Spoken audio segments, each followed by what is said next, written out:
এই অগ্নিকুণ্ডলী ঢাকার হযরত শাহজালাল আন্তর্জাতিক বিমানবন্দরের কার্গো ভিলেজ এলাকার, যা মুহূর্তে অন্ধকারাচ্ছন্ন করে দিয়েছে ঢাকার আকাশকে, ম্লান করেছে হাজারো মানুষের মুখাবয়বকেও।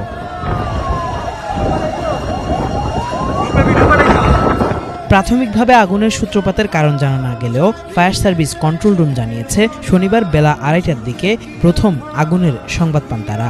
সঙ্গে সঙ্গেই ছুটে যায় আশপাশে থাকা সংস্থাটির 5টি ইউনিট। সময়ের সঙ্গে বাড়তে থাকে ফায়ার ইউনিট।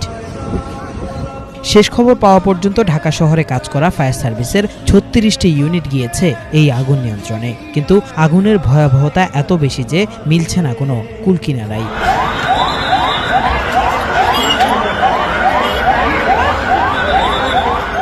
আগুনের কারণে বন্ধ রয়েছে শাহজালাল আন্তর্জাতিক বিমানবন্দরের বিমান ওঠানামা। ফলে ঢাকার উদ্দেশ্যে আসা বিমানগুলোকে পাঠিয়ে দেওয়া হচ্ছে চট্টগ্রাম সহ আশপাশের বিমানবন্দরগুলোতে।